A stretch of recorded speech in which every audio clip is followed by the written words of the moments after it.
Boa noite, seja bem-vindo, Interesse Público. Hoje vamos falar de investigação, da que se faz na Madeira, mas sobretudo da importância da investigação no contexto global. É um tema que vamos falar ao longo desta noite. Hoje é a Noite Europeia dos Investigadores, um evento promovido pela Comissão Europeia no âmbito do 7º Programa Quadro para a Investigação e Desenvolvimento.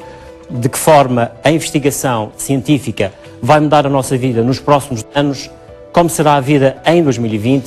São interrogações, questões para as quais pretendemos respostas ao longo deste programa. Naturalmente, vamos aprofundar o debate sobre esta matéria. Para tal, em parceria com a Universidade da Madeira, juntamos especialistas de várias áreas do conhecimento.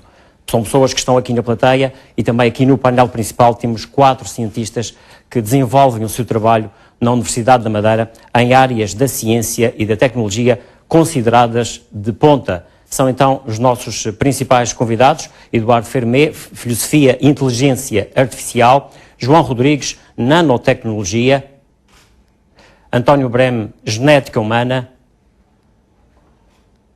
e Pedro Campos, Interação Homem-Máquina. Antes de avançarmos propriamente para a conversa, para o debate aqui em estúdio, vamos, numa reportagem do Cesário Camacho, enquadrar o tema. Mara é investigadora do Centro de Química da Madeira. Vai iniciar o doutoramento dentro de dias numa área que atrai cientistas de todo o mundo. Pretende encontrar forma de combater células cancerígenas com recurso a partículas invisíveis a olho nu. Basicamente o que eu estou a fazer é trabalhar com materiais à escala nano, ou seja, não são visíveis a olho nu, e nomeadamente com materiais que, imaginem assim, uma raiz de uma árvore, que tem várias ramificações. Esses materiais são assim ramificados e o que eu quero fazer é colocar fármacos dentro dessas ramificações, assim como genes que vão codificar ou expressar outras proteínas. Estes materiais eu quero que eles entrem dentro das células e que sejam específicos só para as células tumorais. Concluiu o mestrado na Universidade da Beira Interior. Já perdeu a conta ao número de horas em laboratório. Não é um trabalho das 9 às 6, como se costuma dizer. É um trabalho que exige muito esforço, muita dedicação e principalmente é preciso gostar do que se faz, porque nem sempre dá certo. Muitas vezes tentamos 1, 2, 3, 4, meia dúzia de vezes e não resulta. E é preciso também não desanimar, mas é bom. Através da manipulação destes 2 trackers, que são depois monitorizados aqui por esta câmara, podemos interagir com o ambiente virtual. Ana quer tirar o máximo de proveito das tecnologias interativas. O projeto de doutoramento passa por criar uma espécie de jogo usado na reabilitação de doentes vítimas de acidentes vasculares cerebrais. Permitem criar treinos de reabilitação mais intensivos, mais motivantes, mais personalizados aos déficits de cada doente, porque no fundo é um treino através de jogos inteligentes que se adaptam às dificuldades de cada pessoa. Torna-se mais desafiante, mais interessante para o doente, para não falar de que estas ferramentas permitem ultrapassar algumas dificuldades motoras que podiam prejudicar o treino cognitivo. Tarefas adaptadas às capacidades de cada doente. São tarefas que são feitas normalmente em papel e lápis e são passadas para a realidade virtual. Portanto, no fundo consiste em transformar tarefas de papel e lápis num jogo, de forma a ser mais motivante. E as tarefas não são nem muito fáceis, nem muito difíceis, para que o doente não fique desmotivado, portanto, seja adaptado ao grau de dificuldade do doente. Ana e Mara são apenas 2 exemplos de jovens investigadoras. A troca de experiências é permanente, graças ao intercâmbio com diversas instituições internacionais. Cientistas de outros países desenvolvem a atividade na Madeira. O processo inverso também é uma realidade. A Universidade da Madeira recebe já um conjunto importante de investigadores estrangeiros e também temos alguns investigadores nossos que estão a realizar trabalho noutros países. variados e dependendo da área. Portanto, na Universidade da Madeira as áreas científicas são diversas, desde as ciências exatas até às humanidades, passando pela medicina, pela geologia, pela biologia, etc. A profissão ajuda a melhorar a qualidade de vida da sociedade. Sem investigação não há universidades, logo isso à partida. A investigação é importante para desenvolver conhecimento, para desenvolver aplicações para esse conhecimento e, de facto, é um motor do desenvolvimento não só das universidades, mas das regiões e dos países. A Noite Europeia dos Investigadores é um projeto apoiado pela Comissão Europeia. Permite o convívio descontraído entre cientistas e público em geral. O Centro de Ciência Viva, no Porto Muniz, é um dos parceiros. Sobretudo a nova tecnologia, sabemos que é o que está no AS agora, tudo é aplicado na nova tecnologia e então a evolução da ciência tem esse papel importante nesse sentido. Hoje já se vê tudo de forma mais tecnológica, o que é hoje presente daqui a um minuto já não é com a nova tecnologia e a ciência e o Centro de Ciência Viva tem esse papel que é, ou esse objetivo que é passar essa informação, tornar as pessoas mais, acompanhar de perto essas evoluções. A experiência do passado confirma um interesse crescente pela ciência. De ano para ano tem vindo a aumentar porque é a Noite Europeia dos Investigadores, sempre há atividades muito diferentes e o cidadão comum sempre quer estar na presença do investigador, de um cientista, porque os cientistas são vistos como pessoas que não se consegue chegar perto e afinal hoje em dia isso já está tudo mudado, já os investigadores estão perto, já conseguimos falar com eles, sobretudo o que tem a ver com ciência e não só. Será que os jovens dão importância à investigação científica? Acho que é descobertas do mundo, de onde viemos, o que vai acontecer daqui a bastantes anos. Na ciência pode haver, eles podem descobrir novos tratamentos para as doenças que vão surgindo. Para nós alunos e também para mim a investigação é muito importante para sabermos também sobre acerca do nosso país, sobre a nossa vida cotidiana também, os nossos antepassados, é muito importante. A Europa trabalha em conjunto para fazer chegar aos cidadãos o que de novo se faz nos laboratórios, oferecendo uma espreitadela ao mundo que nos espera em 2020, ou seja, daqui a 7 anos. Estão lançados os dados, vamos partir para a conversa. Começo pelos convidados aqui no painel principal e começo por João Rodrigues, professor da Universidade da Madeira em Nanotecnologia. A questão, enfim, que lhe coloco no início é precisamente que importância se pode atribuir a esta Noite Europeia dos Investigadores. Muito obrigado pela oportunidade, boa noite a todos. É muito bom estar aqui e ver esta plateia cheia. Vou direto à questão que me coloca. O papel do investigador, além de ser ou de desenvolver novos conhecimentos, tem uma obrigação muito grande que é transmitir ao público aquilo que faz, comunicar aquilo que faz, mostrar como é que aplicamos e usamos os fundos a que temos acesso. Muitas vezes não de forma mais direta, mais óbvia, mais fácil.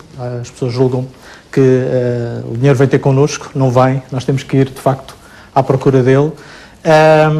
Mas esta iniciativa é de facto uma iniciativa que é importante porque, como se pode ver aqui, conseguiu reunir investigadores da Universidade da Madeira e não só, de várias áreas. Aí penso que, desejamos todos aqui no painel e penso que a plateia, no fim, que as pessoas que estão a assistir em casa fiquem com uma ideia daquilo que se faz na Universidade da Madeira, nos outros institutos de investigação. Portanto, penso que cumprimos com esta iniciativa, cumprimos um dos grandes objetivos da Noite Europeia dos Investigadores. Portanto, a ideia, no fundo, é desmistificar um pouco também aquilo que é a investigação. Portanto, a investigação pode ser uma coisa complexa, mas pode-se, enfim, fazer passá-la de forma muito simples para as pessoas entenderem. É assim, nós temos a obrigação de tentar tornar as coisas simples e chegar ao público. Não é fácil. Comunicar ciência também se aprende. E às vezes é preciso de facto ter também um dom para podermos ter esse papel e conseguirmos chegar ao público. Mas acho que com algum treino conseguimos atingir esse objetivo e tornar mais fácil aquilo que aparentemente é mais complicado. O professor António Breme é especialista em genética humana. Em que medida é que o seu trabalho pode ser, enfim, divulgado e explicado às pessoas? No fundo, esta questão genética humana, o que é a genética humana, se calhar muita gente interroga-se o que é isso. Explicar o que é a genética humana às pessoas depende do discurso do investigador, não é? Quer dizer, digamos que os termos com que nós falamos aos alunos não podem ser de maneira nenhuma os termos com que se fala ao público em geral, para lhe explicar básico. Mas no caso da genética humana, o público até apreende bem, digamos, os principais termos, porque eles já estão tão na moda, já estão tão na boca de toda a gente. Toda a gente fala do DNA, toda a gente fala de mutações, toda a gente fala de testes, seja lá eles testes de diagnóstico, testes de paternidade, testes disto, testes daquilo. Ou seja, a genética beneficia aí, como ciência, de uma certa facilidade, digamos assim, em poder estar presente à mesa do cidadão comum. Portanto, não é assim tão difícil fazer chegar às pessoas o que é a genética de uma forma geral, que é a genética molecular em particular e, sobretudo, a genética molecular humana, e é aquilo que nós tentamos fazer com públicos de diverso tipo Nós, por exemplo, na Universidade da Madeira recebemos grupos de alunos de escolas secundárias, do segundo ciclo até já recebemos. Portanto, o tipo de discurso que nós temos é sempre um discurso que tem que ser apropriado para não conseguem fazer passar, no fundo, a mensagem, explicar, no fundo, a função que desempenham. Vou falar aqui com o professor Pedro Campos. Talvez a questão, enfim, que a área em que trabalha, interação homem-máquina, seja mais fácil de explicar, imagino eu. Imagina bem, porque de facto é mais fácil de explicar, penso eu, de todas as 4 áreas que eu vejo aqui. Até porque, como eu costumo dizer aos alunos, os bebés hoje em dia já nascem formatados, já nascem com as mãos com o formato do rato e, portanto, Facebook, Google, telemóvel, iPhone, etc., passa publicidade, já se encontra, enfim, no tecido dos nossos dias. Quer dizer, a informática, em particular a interação humano-computador, que é a minha área científica, não considero que seja particularmente difícil de a comunicar, embora já tenha feito alguma investigação em inteligência artificial, e essa sim é mais difícil de comunicar ao público. Mas já agora, eu estava ali a reparar na reportagem e se calhar nós estamos a falhar, porque pelos testemunhos que eu vi, as pessoas não sabem bem o que é investigação. E se calhar, daí a razão também um pouco, enfim, apesar da facilidade deste de comunicação programa e da existência dele, não é? Precisamente, e aproveito para agradecer a iniciativa que, como se pode ver, tem um bom timing, na minha opinião. Portanto, acha que de facto é preciso, enfim, falta alguma cultura, digamos assim, geral, por parte do público relativamente à questão da investigação, mas se calhar a culpa é dos investigadores, é isso que está a dizer? Talvez, eu não vou atribuir culpas a ninguém, enquanto sociedade... Não digo culpa no sentido de, enfim, fazer passar melhor a mensagem, passar a informação daquilo que estão a fazer. Talvez a plateia está muito cheia de investigadores, se calhar. Eu creio que há uma coisa que poucas pessoas sabem sobre a investigação, que é na nova economia do conhecimento, a investigação é uma ótima arma para gerar emprego. E se nós não usarmos essa arma... Falaremos ao longo do programa, com certeza, da importância da investigação, do ponto de vista económico, enfim, daquilo que vai mexer nas nossas vidas. Vamos falar agora de inteligência artificial, não é? Com o professor Eduardo Fermé. Fermé, o nome às vezes é Fermier ou Fermé. Fermé. Não é em francês, Fermé, portanto não é fechado. É francês. E, portanto, peço-lhe também que fale um bocadinho da área, enfim, que trabalha e de que forma é que se pode tornar aquilo que faz numa linguagem acessível, que as pessoas possam entender. Eu muitas vezes, quando explico o início o que é inteligência artificial, lo explico de uma maneira muito simples, que é: todos nós temos um amigo inteligente e todos nós temos um amigo burro. Sabemos distinguir a diferença. E todos temos um amigo artificial. É juntar o amigo artificial e o amigo inteligente e temos inteligência artificial. Tão simples como isso. Agora, quando uno vai a um pouco mais sério, é o seguinte: imaginemos que eu tenho que armar um quebra-cabeça de 10 por 10. Um menino de 5 anos consegue armar isso. Sim? Ninguém vai dizer: oh, que menino inteligente armou um quebra-cabeça de 10 peças por 10 peças. Agora, se eu lhe dou um computador isso, O computador vai demorar imenso. Por quê? Porque o computador tem que aplicar a força bruta. É a mesma coisa que eu desse para qualquer pessoa o quebra-cabeça em branco. Ou seja, todas as peças iguais, todas as peças brancas. E dizer, agora arma. Não consegue. Porque são tantas combinações que demoraria miles de anos. Então uno diz, qual é a diferença entre isto, um quebra-cabeça que consiga armar um menino de 5 anos, e este que não se consigue? O conhecimento. E o conhecimento é, por exemplo, se eu tenho no quebra-cabeça um sol, lo vou colocar por cima, se eu tenho relva, lo vou colocar por baixo. Portanto, a inteligência artificial é isso, é colocar conhecimento dentro do computador. Parece fácil, mas, por exemplo, não é. Por exemplo, qualquer pessoa sabe distinguir entre, se eu dissesse aqui na plateia, dentro da plateia colocamos um maniquí e perguntamos a qualquer que rapidamente, onde está o maniquí? Uma pessoa distingue muito rápido. Agora le perguntamos, por que esse é um maniquí e não é uma pessoa? Como te apercebeste? Já não é tão simples. E se fosse uma fotografia... O porquê das coisas, não é? Exato. O problema é explicar o que é conhecimento para poderlo colocar em um computador. Essa é a tarefa da inteligência artificial. E é aí que, enfim, desenvolve a sua área de investigação. Naturalmente que estas questões, enfim, a investigação, enfim, surge essencialmente dentro das universidades. Vou passar aqui a palavra ao reitor da Universidade da Madeira. Também obrigado por ter vindo até a RTP.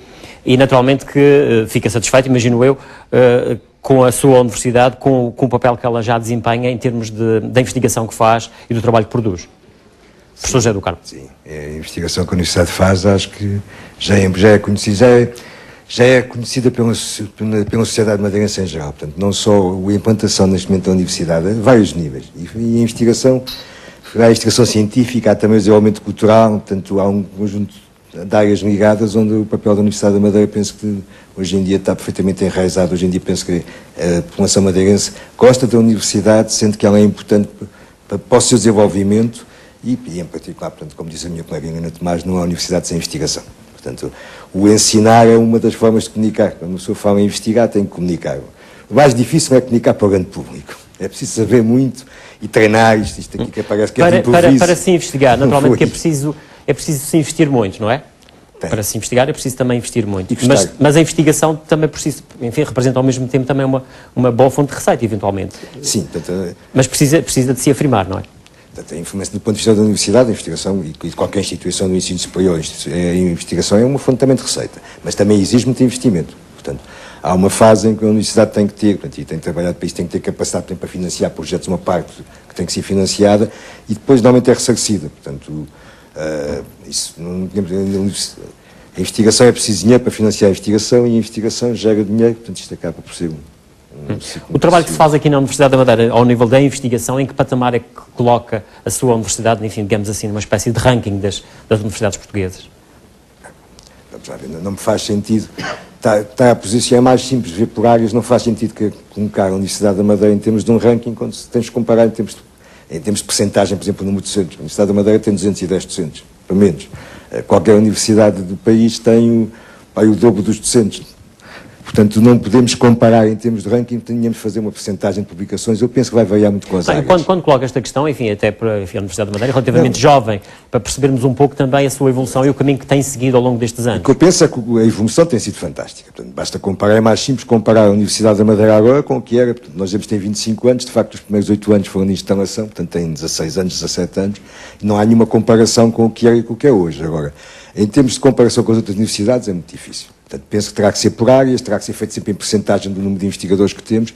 Agora, o que eu penso é que a Universidade da Madeira já faz muito, é evidente que pode sempre fazer melhor, mas já faz bastante. Agora não consigo com calma. Portanto, é evidente que está dentro de um conjunto das universidades pequenas. Portanto, em termos de globais, da totalidade da investigação que faz, por exemplo, no número de artigos em termos globais, terá num patamar que corresponde à sua dimensão. As restrições que vivemos nesta altura, em que medida podem prejudicar o trabalho de investigação? Não ajudam. Isso é óbvio, não é? Imagino eu. Digamos, temos a nossa grande esperança que, digamos que... Embora às vezes se diga que é dificuldade, aguça, enfim, outras coisas, não é? Diz muita coisa.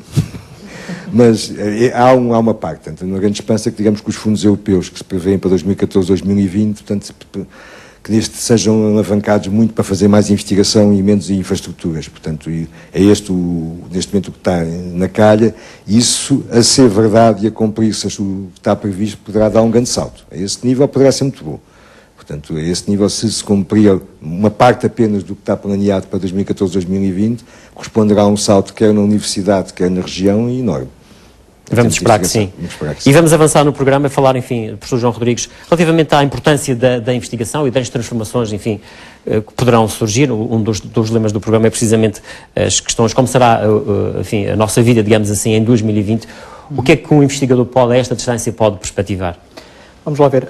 Na área em que nós trabalhamos, ligado a nanotecnologias, nanomateriais, 7 anos é muito pouco tempo. Ou seja, aquilo que eu perspectivo, sem querer, não tenho nenhuma bola de cristal, mas há de facto algumas coisas, alguns materiais que já estão a sair dos laboratórios, alguns que nós temos aqui no próprio estúdio. Há materiais que estão perfeitamente em utilização e as pessoas nem se apercebem disso. Estou-me a lembrar agora, por exemplo, do negro de fumo, que é um material obtido a partir da queima não completa das ramas de petróleo e que é adicionado aos pneus para aumentar a resistência do pneu.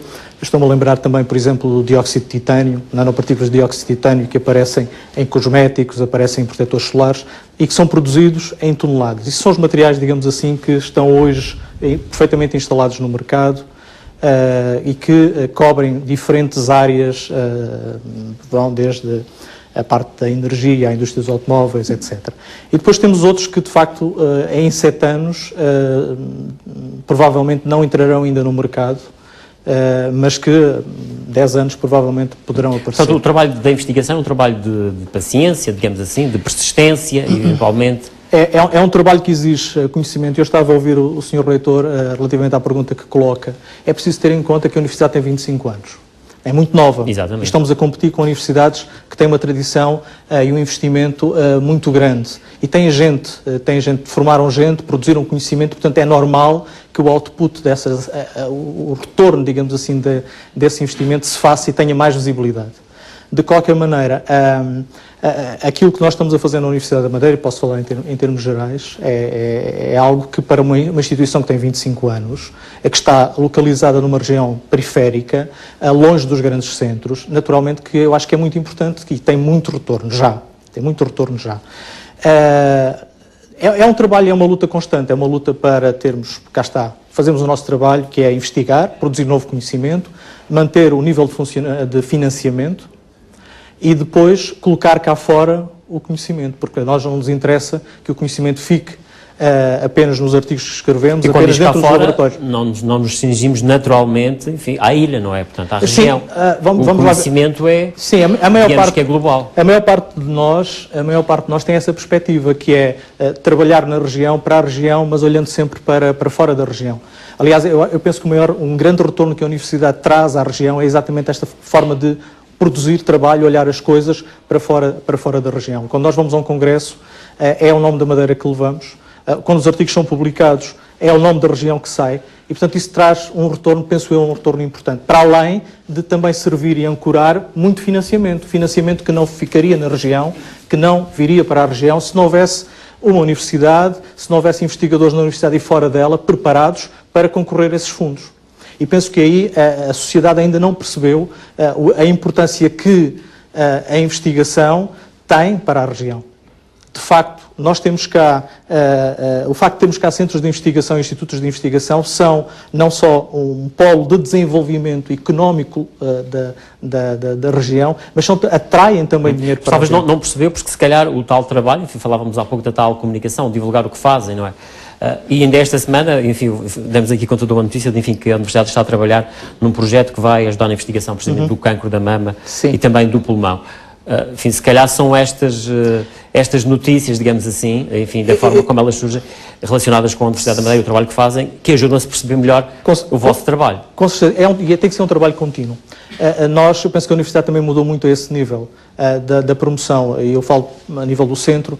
Nós colocamos cá fora, digamos assim, para aí uns 45 press releases por ano, portanto são muita informação que sai, às vezes não sai da melhor maneira, mas que tenta atingir o público. Eu só para fechar aqui a minha conversa relativamente àquilo que me perguntou inicialmente, do que é que eu perspectivo como materiais, há alguns aspectos, alguns materiais que estão hoje de facto a ser desenvolvidos no laboratório e que terão um impacto muito grande, por exemplo, a nível da saúde, terão impacto a nível da própria energia, isto é, A produção de energia eólica, a produção de energia através do vento, tem custos hoje de instalação ainda muito elevados. E, de facto, os nanomateriais e a nanotecnologia poderá trazer um abaixamento do preço do custo de instalação desses materiais, desses equipamentos, porque nós vamos produzir materiais, estamos a produzir materiais que têm custos de produção mais baixos e têm rentabilidades muito maiores. Isso por um lado. Por outro lado, haverá materiais e haverá substâncias, digamos assim, que poderão ser muito importantes na parte da indústria alimentar, na parte da conservação, na parte dos sensores, na verificação do tempo de validade dos alimentos. Isso são materiais que, muito rapidamente, até daqui a 7 anos, muito provavelmente estarão, de facto, no mercado. São passos que estão a ser dados aqui na Universidade da Madeira? Ou, enfim, digamos que depois há um complemento daquela informação e da investigação que vai sendo feita, enfim, nas diferentes universidades, por exemplo, nos diferentes sítios onde se faz investigação? É assim, nós na Universidade da Madeira e na área que nós estamos a trabalhar, sempre procuramos, de facto, ter nichos de mercado, em termos de investigação, ou seja, investir os nossos recursos em áreas onde não estejamos a competir, de facto, com grupos que têm uma tradição muito grande e muito investimento feito, porque isso traz-nos uma desvantagem muito grande. Portanto, fizemos escolhas seletivas de investimento, por forma a podermos rentabilizar aquilo que temos e os recursos que temos. E, no caso da área da saúde, de facto, tivemos há pouco tempo um projeto aprovado para o desenvolvimento de sensores para a detecção de tantos sinais, digamos assim, passíveis de ser identificadores do cancro da mama, mas temos outras áreas onde também estamos a trabalhar para a entrega de fármacos, como viram no início da peça do programa, mas também noutras áreas, nomeadamente na construção de sistemas para aplicações em autoeletrónica. Mas temos mais, de facto, apesar do grupo ser pequeno,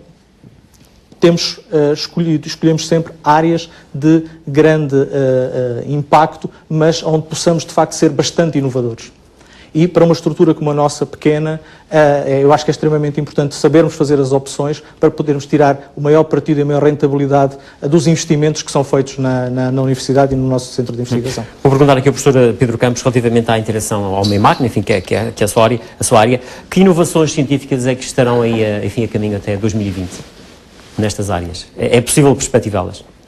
Sim, é mais ou menos possível, embora a minha área tenha uma taxa de evolução muito alta. Quer dizer, todos os dias sai Exatamente, sim, uma nova novidade na questão do homem-máquina, enfim, quase todos os dias estão a surgir, enfim, novas aplicações, novas máquinas, novos...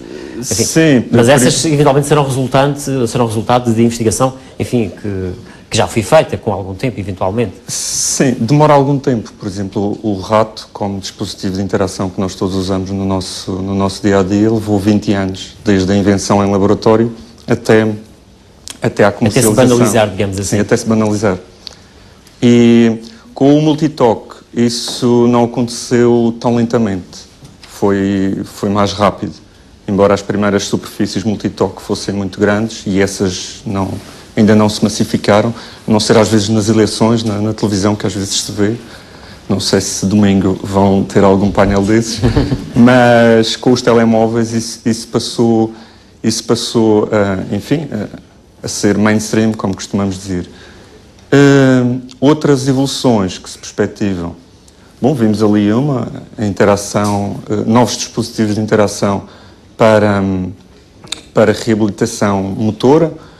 Existem dispositivos agora que leem o que estamos a pensar e conseguem interagir, as pessoas conseguem interagir com os conteúdos digitais só através do pensamento. Isto penso que é suficientemente inovador para ser digno de menção. E a evolução a este nível terá limites? Podemos chegar, enfim, quase que a uma situação de uma máquina ser, enfim, tão perfeita como o homem? Eu acho que é evidente que não há limites, ao contrário da Universidade da Madeira, que é jovem agora, mas não vai ser sempre jovem, a ciência vai ser sempre jovem. Quer dizer, nós vamos estar sempre, constantemente... Todos os dias a criar. Todos os dias. Isso é o que nós tentamos fazer lá no nosso instituto, é ter todos os dias uma ideia nova em cada esquina, em cada mesa, uma inovação a sair. Por isso, é razoável assumir que não há limites para o que se possa inventar. Professor António Brema encontra limites ou partilha da ideia que, de facto, a investigação, enfim, é dinâmica por natureza e, portanto, vão sempre surgir coisas que, se calhar, hoje em dia serão impensáveis, mas a esta curta distância, enfim, daqui até 2020, podemos imaginar algumas coisas que poderão acontecer daqui a 7 anos? Pois pode. Então vamos a essas. Particularmente em relação à genética, ela funciona muito a par da tecnologia, ou seja, quando há um salto qualitativo apreciável, quer na tecnologia, quer na metodologia, há de certeza absoluta um salto no conhecimento. Isso quer dizer desde o século XVI, quer dizer, tem sido sempre assim e vai ser sempre assim. De maneira que, só para lhe dar um exemplo, hoje trabalha-se muito com a sequenciação, por exemplo, com o conhecimento do genoma humano inteiro, coisa que há, quer dizer, até agora, no meu laboratório não é impensável fazer uma coisa dessas, mas quer dizer, trabalhamos com fragmentos do genoma, que podem ser diagnósticos de um marcador ou outro marcador, mas trabalhar com o genoma inteiro, são 3 bilhões de nucleótidos, digamos assim, é praticamente impensável. Hoje, podem sair por ano cerca de 15 mil genomas tipados, na sua totalidade. Até a final de 2015, haverá no planeta cerca de 1 milhão de genomas tipados. Portanto, temos aqui um espaço de um ano e tal, com uma brutal diferença. Justamente porquê? Porque a nova geração de máquinas que vão fazer esse trabalho é poderosíssima e permite realmente atingir taxas de evolução desse nível. Mais lentamente evolui a parte do software, digamos assim, para poder tratar esses dados que vão sendo produzidos pelas máquinas, porque realmente, quer dizer, estamos a trabalhar, quer dizer, são máquinas poderosíssimas, 250 gigabytes de RAM só, quer dizer, não é fácil tratar a nova... Portanto, tem que haver aqui uma espécie de complemento, enfim, entre as várias áreas, para poderem, enfim, ajudar as outras, não é? No fundo é isso. Tem de haver, e sobretudo quando nós falamos em genética molecular de populações, portanto, genética molecular humana está intimamente relacionada a parte da tecnologia com a parte do daí, naturalmente, também o papel da inteligência artificial, não é? Professor Eduardo Fermé, o que é que podemos perspectivar, enfim, que transformações podemos esperar nas nossas vidas nos próximos tempos? Eu vou aproveitar a minha cábula, então, para falar um pouco disto. Não há problema aqui, pode socorrer. Alunos não utilizam cábulas, sempre há que avisar isso. Que é o seguinte, falamos de 7 anos e 7 anos parece pouco. Agora, eu fiz uma retrospectiva de 7 anos para trás. Então, por exemplo, nos diz, muitos estão habituados a utilizar tablet, a utilizar smartphone. Os tablets se massificaram a partir de 2005.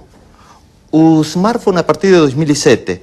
Facebook e as redes sociais, 2004, 2007, começaram a ser de utilização massiva. E o Google, que é o mais antigo destas coisas que estou a falar, tem só 15 anos. Portanto, estamos a falar de muito pouco tempo com grandes mudanças. Mas não são mudanças somente tecnológicas, provocam mudanças a nível social. E... Portanto, há evoluções que nós nem perspectivamos, se calhar. É difícil de prever exatamente o que é que irá acontecer. É que há mudanças tecnológicas que provocam mudanças sociais impensáveis. Eu trouxe aqui alguns exemplos da história de mudanças que provocaram distintos movimentos sociais. Por exemplo, o arado. O arado permitiu que o ser humano deixasse de ser nómade. A vela latina, que é a vela triangular que permite ir em contra do vento, permitiu mudar completamente a história do comércio. Portugal sabe disso, digamos, aproveitou muito da vela latina. A pólvora provocou uma mudança completa no que era a vida social, a revolução industrial, a produção em massa, o avião. São cambios de mudanças tecnológicas que provocaram imediatamente uma mudança social. Mas, por outro lado, houve mudanças sociais que não tinham uma dependência tão grande com a parte tecnológica. A Revolução Francesa e Rousseau, e aí entravam os filósofos antigamente. Marx, Platão, podemos nombrar muitos que provocaram mudanças sociais. E neste momento, se eu pergunto a qualquer pessoa, dígame 3 ou 4 filósofos actuais que estejam a provocar movimentos sociais. no hacen la mínima idea. En este momento estamos más pensando en un Bill Gates, en un Steve Jobs, que van a mudar a nuestras sociedades más que pensar en filósofos. Entonces, una das coisas que eu tive a ver, digamos, qual é o futuro dos próximos 7 anos?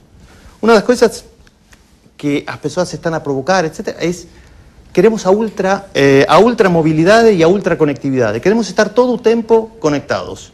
Queremos todo o tempo poder colocar na rede social que estivemos a fazer tal coisa. Tiramos uma fotografia antes de olhar. ¿Sí? Chegamos en frente a Gioconda, tiramos uma fotografia. Não ficamos a apreciar a Gioconda, mas já colocamos no Facebook.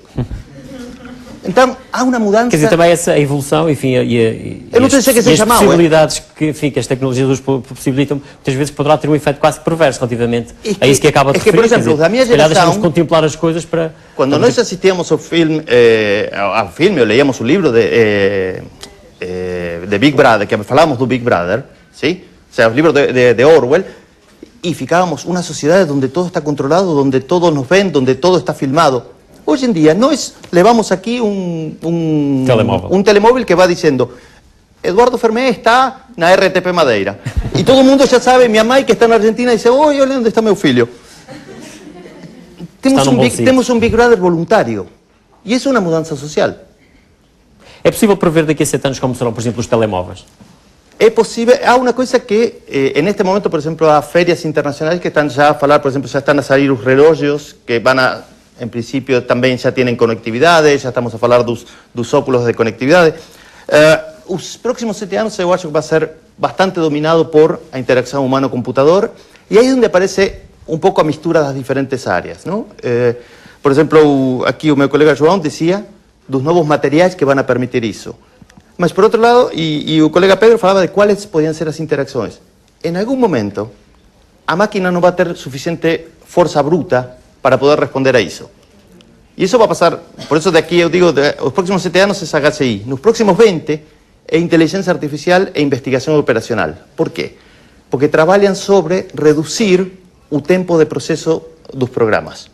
Então, um programa que, utilizando força bruta, demora 100 anos, utilizando inteligência artificial, lo podemos levar a uma resposta de minutos, segundos, ou seja que for. Portanto, é como que a área de inteligência artificial vai ser um back-office da conectividade das pessoas, E que naturalmente, enfim, vai continuar a provocar transformações como essas que acabou de referir ao longo destes últimos 7 anos. Vou procurar perceber também, por exemplo, ao nível das nossas cidades, vou pedir aqui ao arquiteto Rui Matos, precisamente, enfim, o que é que perspectiva daqui a muitos anos, alguns anos, com a investigação que está a ser feita agora, qual é o caminho, o que é que poderemos esperar das nossas, por exemplo, da organização das nossas cidades e da forma como as construções surgem? Bom, eu tenho sempre uma dificuldade enorme em prever o que será daqui a 20 anos, não é? Penso que na minha área a investigação não trata propriamente desse tipo de previsibilidade e sinto-me assim um pouco no papel de um Zandinga para dizer o que vai ser. O visionário tem que ver ou de um visionário, não é? Que é uma figura que não me é muito cara, não é? Sobretudo na minha área, não é? O arquiteto visionário, digamos que é uma figura que não está, ou pelo menos caiu um pouco para um segundo plano, não é?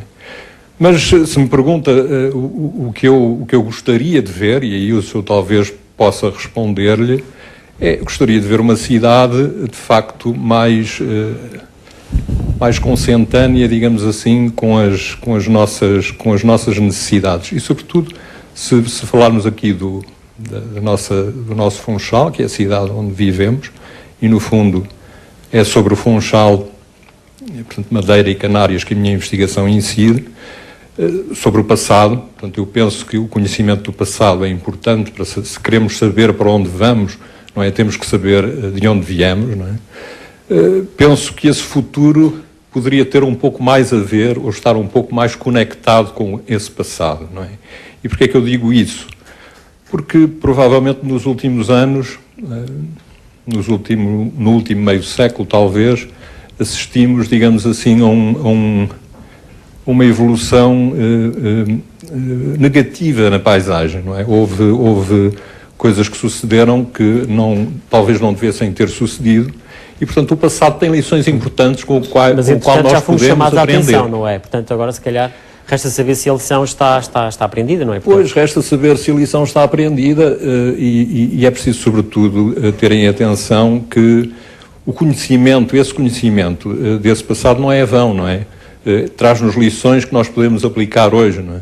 E, portanto, falar no futuro da cidade talvez seja importante trazer o passado à colação, porque, de facto, nesse passado há soluções que nós podemos procurar. Quer dizer, quando ganhamos novas coisas, descobrem-se novas coisas, mas muitas vezes esquecem-se outras e perdemos outras, não é?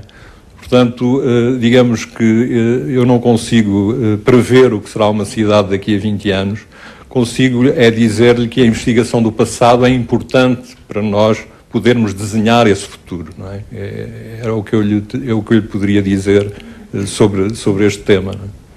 Temos que ir aprendendo, não é, no fundo, sobretudo quanto ao passado e projetando o futuro. Exatamente. Vamos falar de biodiversidade. Parece que passa o microfone aqui à Mafalda Freitas, para falarmos naturalmente da importância da investigação nesta área, enfim, e em que medida que de facto aquela, enfim, interfere naquilo que são as relações humanas, não é?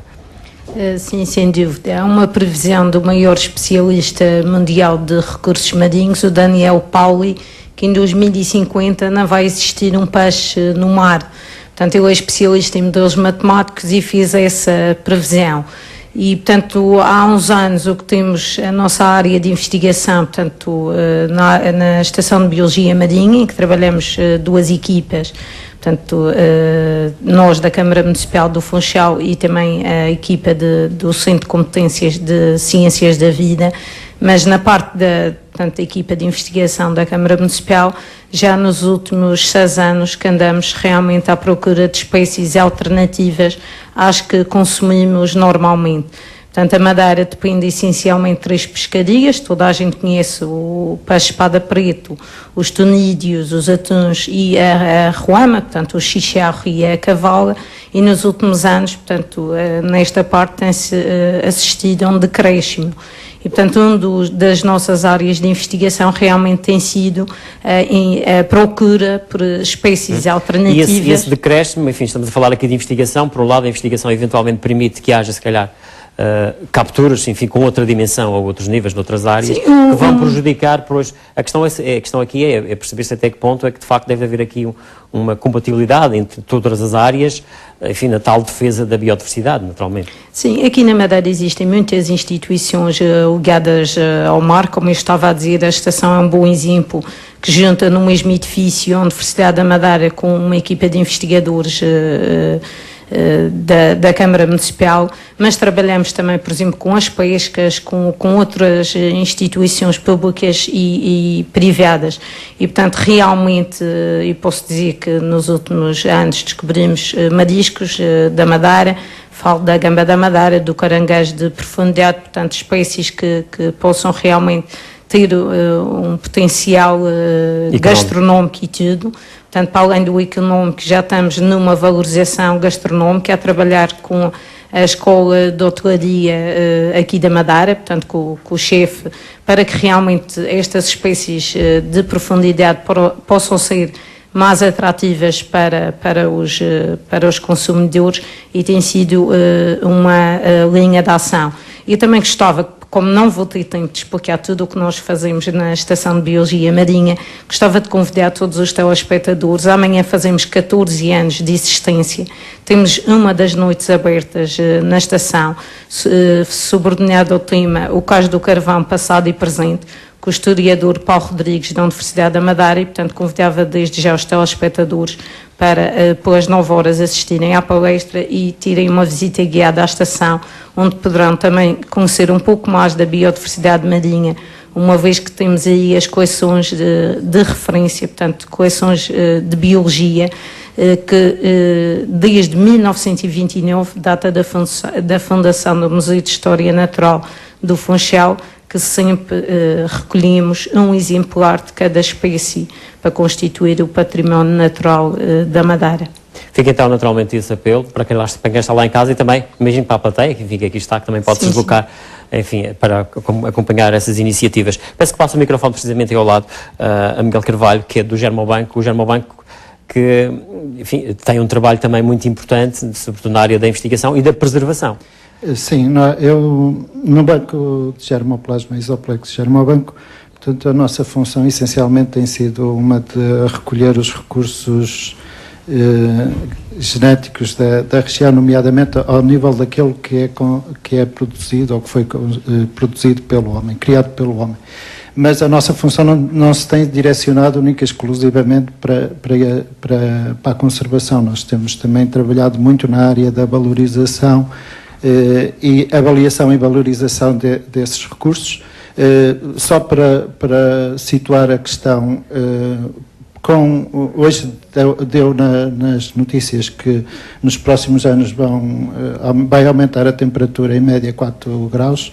Com esse aumento de 4 graus, muitas das nossas culturas irão por aí simplesmente deixar de ser produtivas e, portanto, há 2 desafios grandes que se colocam a este nível. Primeiro, evitar que essas culturas e os recursos que estão associados desapareçam e depois procurar encontrar dentro da diversidade que existe algo que permita fazer face a este aumento da... E é possível preservar essas culturas, enfim, alterando-se a temperatura, vão-se alterar, enfim, uma série de condições que essas culturas não estariam habituadas?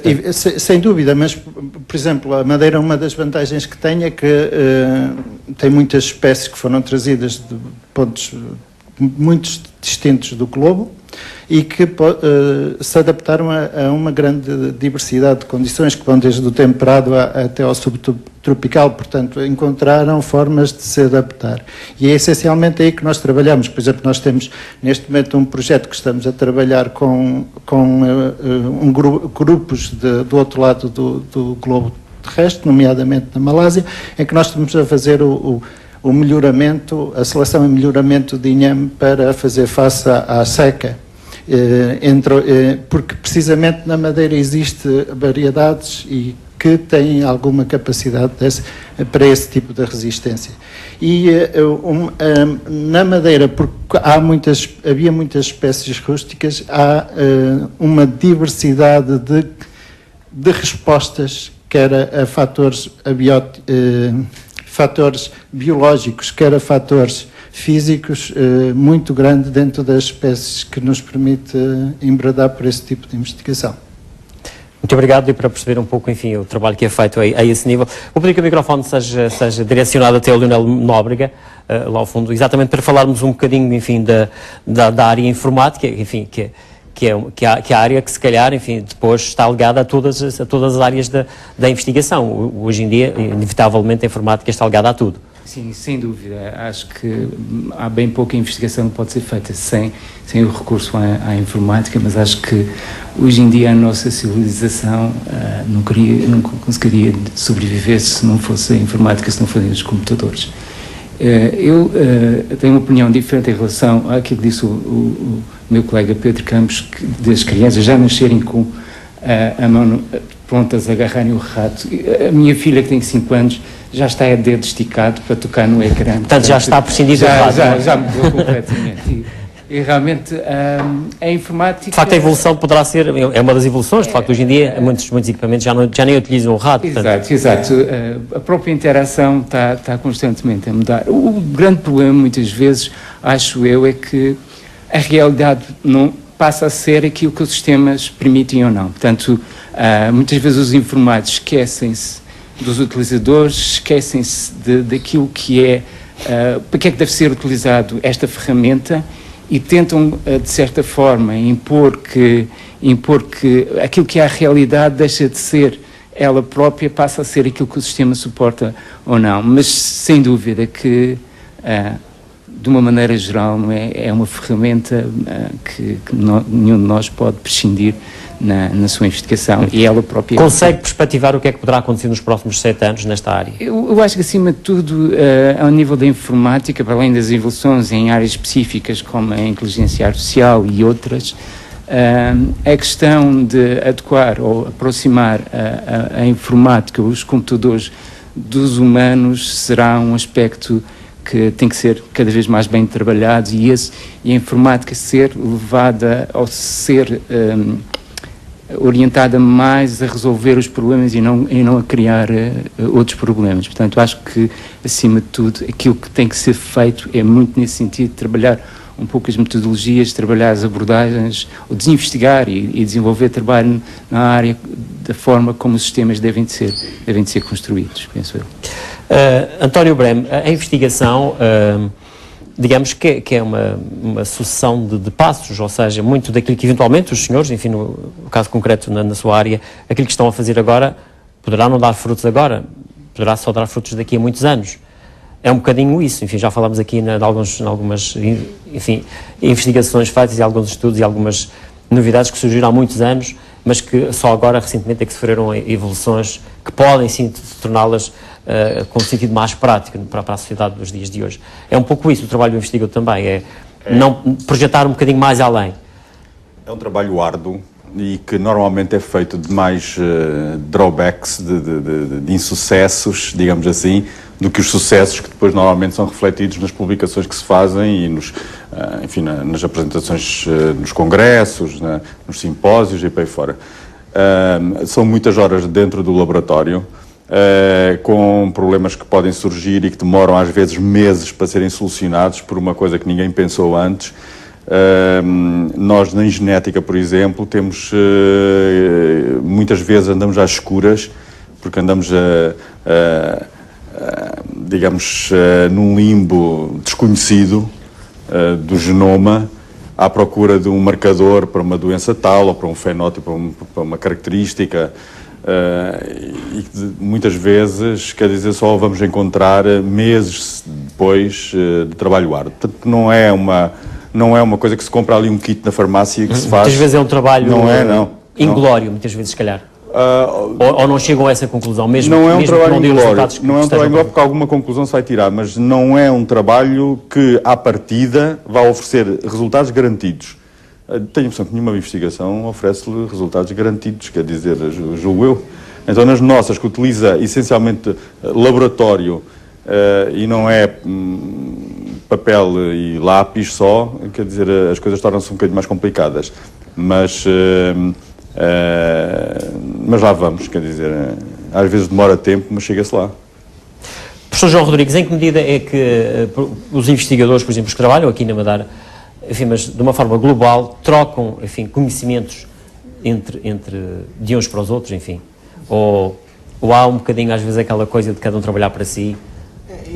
Infelizmente, eu tenho que ser muito franco nesse aspecto. Nós ainda mantemos muito uma mentalidade de nos fecharmos, por razões várias.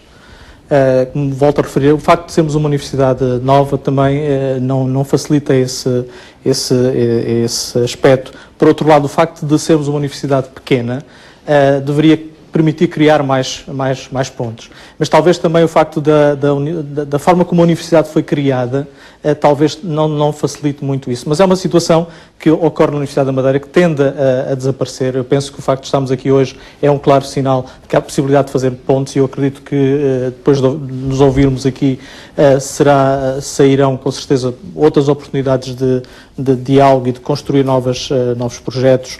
É um problema comum a outras estruturas. De qualquer forma, as universidades portuguesas têm a sua faixa etária, em termos gerais, e a nossa é um bom exemplo disso, é uma faixa etária relativamente nova. Portanto, ainda há esperança de que as coisas mudem de facto, em que aumenta a colaboração. E eu trabalho numa área, nós trabalhamos numa área em que nasceu, foi criada, assentou na química, na física, na biologia, na matemática, tem impacto na área da computação. Eu vi agora aqui várias mensagens, digamos assim, que só são possíveis de ser realizadas, de facto, se houver esta colaboração. Nós hoje, e a ciência hoje, em todas as áreas, não só na área da química, são muito interdisciplinares. É impossível cada um de nós dominar todo o conhecimento. Daí a importância de sabermos o que é que cada um faz e o que é que cada um pode contribuir para um projeto mais global que deve ter como objetivo final, de facto, ter um impacto benéfico na sociedade. De uma forma ou de outra, é no fundo para isso que nós trabalhamos. Trabalhamos por uma grande satisfação pessoal, passo todas as dificuldades que temos. Não somos os únicos a ter dificuldades, então, nos dias de hoje, mas temos um gosto muito grande naquilo que fazemos. E temos este objetivo que é aquilo que estamos a fazer hoje, um dia, se não for amanhã, um dia venha a ter ou contribuir para que a nossa sociedade possa ser melhor e que as pessoas possam ter uma qualidade de vida melhor ainda. Portanto, a investigação, enfim, digamos que ela é global, enfim, e vou ali ao encontro de um argentino, não é? Que está aqui na Madeira e, portanto, que conhece eventualmente outras realidades, sí, como todos também conhecerão, mas até pela... De facto, há uma coisa que nós hoje em dia, com todo o nível de ferramentas de comunicação que temos, podemos trabalhar com pessoas em todo o mundo. Antigamente, nós, para poder trabalhar com uma pessoa que estava, por exemplo, eu estando na Argentina há 20 anos, para trabalhar com alguém na Europa, tinha que mandar uma carta, demorava 15 dias, outros 15 para voltar. No meio, uno podia não fazer nada. Agora, com todas as comunicações, é possível ter reuniões virtuais. Eu posso colocar, por exemplo, eu neste momento estou trabalhando com uma pessoa em um mini projeto, uma pessoa da Venezuela, outro da França e outro que está em Luxemburgo. E fazemos reuniões. 20 anos atrás era impensado. Sem sair da Madeira, não é? Portanto... Sem sair da Madeira. Cosa que, o senhor reitor está a ver que não estou a gastar dinheiro. Isso hoje em dia facilita muito, digamos, a criação de ciência. Tem também um efeito negativo. Todo que tem efeito positivo tem efeito negativo. Hoje em dia, por exemplo, as ferramentas para escrever um artigo são muito mais rápidas. Escrever um artigo na área de lógica, por exemplo, com a velha máquina de escrever, era terrível. Hoje em dia, no computador, uno guarda, pode... Tem o aspecto positivo, é mais fácil escrever. O aspecto negativo, é mais fácil escrever. Ou seja, portanto, se escrevem bobagens. Perde-se um bocadinho da componente humana que às vezes é necessário também que exista, não é? Não, a componente humana sigue existindo no sentido de, muitas vezes, toda a componente humana de comunicação continua a existir. Não é que se prescinde da comunicação. De facto, por que queremos melhores ferramentas de comunicação? Por que não nos conformamos só com falar por telefone e queremos ter o video chat? Porque queremos ter o contacto. Porque o contacto continua a ser importante, porque poder olhar o rostro do nosso colega que está na China, é melhor que falar por telefone. Podemos trabalhar melhor. Qual é exatamente o motivo? Acho que é um motivo mais psicológico que outra coisa. Mais psicológico? Sim. Vamos avançar para a plateia, enfim, parece que as pessoas da plateia que não se inibam, enfim, que coloquem as vossas questões, mas vou pedir que passe ali ao Sr. Vítor Prior, enfim, do Observatório Meteorológico daqui do Funchal, enfim, a questão da investigação na área que trabalha, enfim, nos dias que correm, hoje em dia, cada vez mais a informação nessa área digamos que a população exige que ela seja o mais fiel possível e, portanto, mais atualizada possível. É importante a investigação que se faz também nessa área. Sim, toda a investigação é super importante. Na área da meteorologia e do clima, vemos, e pelos resultados que foram publicados hoje pelo IPPC, que se torna cada vez mais urgente investir no conhecimento e na investigação da meteorologia e do clima. Aquilo que eu posso falar sobre o estado atual na Madeira a nível de meteorologia, tem uma rede de observação brilhante, 14 estações meteorológicas automáticas, está prevista para breve, talvez na próxima semana ou nas 2 próximas semanas, a instalação de uma estação em Porto Muniz. Todas essas estações têm sido utilizadas para acompanhar o estado do tempo e, essencialmente, como um laboratório de validação e calibração dos modelos que estão a ser melhorados no Instituto em Lisboa.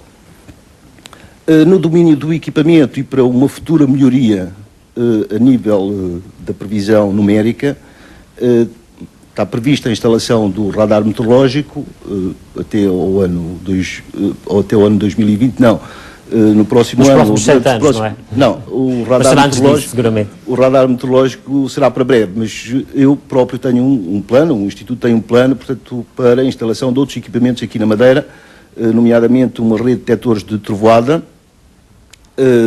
equipamento de observação de nuvens, visibilidade, diferente tipo de equipamento. Essa informação será essencial para ser assimilada pelos modelos de previsão numérica. Portanto, neste momento, aquilo que se está a investir mais é na assimilação das observações meteorológicas para que haja uma melhoria rápida, porque é importante. Consegue perspectivar, enfim, do conhecimento que tem e daquilo que eventualmente esteja nesta altura a ser alvo de investigação, como é que poderá ser a previsão meteorológica daqui a 7 anos, por exemplo? Previsão, quando eu digo, não é prever o que é que vai acontecer daqui a 7 anos em termos de tempo, mas sim, como é que será essa forma de prever o tempo daqui a 7 anos? A forma de prever o tempo será sempre a utilização de supercomputadores. E supercomputadores que têm a duração de 3 ou 4 anos, no máximo 5. O atual computador do Instituto Português de Mar e da Atmosfera em Lisboa será substituído, aquilo que parece brevemente, por outro mais potente. Portanto, em termos de previsão, será sempre na base de computadores e de previsão numérica. Não há dúvida que irá melhorar substancialmente quando se fizer a simulação de dados. O objetivo, claro que é fornecer previsões mais fiáveis. Eu dou como exemplo ontem da previsão que foi emitido um aviso laranja que estava previsto para as 3 da tarde. Inicialmente amarelo, não era? Depois inicialmente amarelo, laranja, e a previsão apontava para o início da precipitação cerca das 3 da tarde. Às 3 da tarde eu já quase não podia passar ao pé das pessoas porque diziam que não chovia. E portanto começou a chover por volta das 7 da tarde, ligeiramente mais tarde, e choveu muito, principalmente nas regiões montanhosas. Portanto, a previsão, enfim, não estava totalmente... Mas ainda faltam aqui alguns dados, eventualmente algum conhecimento para se conseguir... por maior fiabilidade, portanto, exatamente, nas previsões. Dizer amanhã vai chover entre o meio-dia e a 1, e é entre o meio-dia e a 1. Mas não é grave dizer-se que vai chover muito e não chover. Portanto, é bom sinal, enfim, é sinal que não haverá problemas. Eu vou pedir aqui o microfone, nem sei se há um microfone neste lado, para chegar aqui até o Nunes, precisamente para falarmos da Agência Regional para o Desenvolvimento, Tecnologia e Inovação, e perceber também o trabalho que está a ser feito a esse nível pela entidade que gera nesta altura. Exato, nós já desde há 2 anos que estamos a desenvolver um trabalho no sentido de desenvolver um plano estratégico para a investigação na Madeira, que resultou na criação da própria agência. Portanto, o trabalho começou muito antes da agência existir, que é uma evolução de um conjunto de instituições que existiam antes, e no fundo relevar a importância da investigação no próximo quadro comunitário, em termos de financiamento, e não só em termos de financiamento, mas em termos daquilo que poderá ser o futuro da região e da Europa em termos mundiais. É preciso compreender que grande parte da investigação neste momento já está nos países em desenvolvimento, China, Índia, e a Europa e os Estados Unidos têm um desafio muito importante pela frente e têm que se preparar para isso, e isso significa prepararem-se todas as regiões da Europa, não só... E a Madeira já está devidamente posicionada, já sabe para onde é que vai? A Madeira, infelizmente, foi a região do país que aprovou mais cedo o seu plano estratégico e que teve a contributo de várias pessoas. Aliás, é para mim uma enorme satisfação ver uma iniciativa como esta e ver tantas pessoas aqui nesta sala a discutir investigação e a discutir diferentes perspectivas, porque isso faz parte daquilo que é o discurso da investigação. E eu penso que isto deve ser um estímulo e uma responsabilidade acrescida para todos nós que aqui estamos. Eu também sou um investigador, para além de ter responsabilidades na agência, para termos a responsabilidade de podermos definir o que é o futuro, não em termos de prever o que é que poderá ser o futuro, mas em termos que aquilo é a nossa responsabilidade enquanto vanguarda de uma sociedade que está enfrentada com enormes problemas, de podermos dar algumas soluções e darmos alguns contributos para que a nossa atividade possa ter impacto no desenvolvimento económico, que é isso que as pessoas esperam. Mais do que explicarmos o que é a inteligência artificial, o que é a nanotecnologia, é podermos explicar às pessoas a importância da investigação no desenvolvimento económico, e acho que isso é fundamental. É isso que estamos um pouco também aqui a tentar fazer. O trabalho, portanto, o vosso trabalho é feito também em colaboração com a Universidade da Madeira?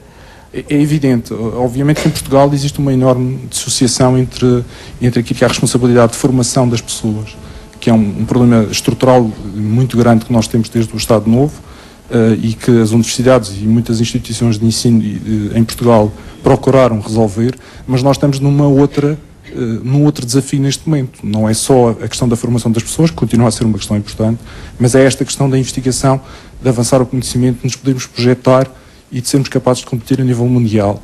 E, portanto, instituições jovens como a Universidade da Madeira e todas as outras que existem em Portugal, a Universidade da Madeira é uma instituição jovem, mas todas as outras universidades em Portugal têm e originaram-se depois da Revolução de 74, portanto isso não é uma desculpa para não podermos mais do que os outros. E, portanto, acima de tudo, é fundamental que estas instituições percebam que têm uma responsabilidade muito grande na definição daquilo que é o futuro do país e da região, E é para isso que temos de trabalhar. Enquanto investigador, consegue perspectivar, enfim, como é que será a nossa vida em 2020? Nós estamos a falar de uma distância muito longa, portanto.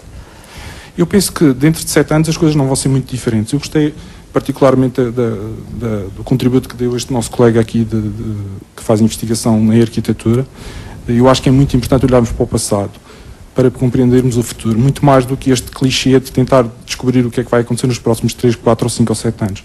A maior parte das invenções, digamos, daquelas descobertas que irão ter impacto nos próximos 20 anos, estão a ser investigadas atualmente e é muito difícil perspectivar o que é que vai acontecer. O Eduardo dizia, e com toda a razão, as redes sociais, a internet, os telemóveis são tudo invenções tecnológicas que têm 10, 12 anos.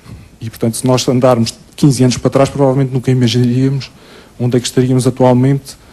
E, portanto, acho que é bom ter um pouco de serenidade e um pouco de humildade relativamente àquilo que são os potenciais das descobertas e das capacidades de investigação. É entrarmos numa questão que, enfim, tem a ver também com a ética, no meio de tudo isto, portanto, não é só avançar sem saber para onde vamos e de que forma vamos, não é?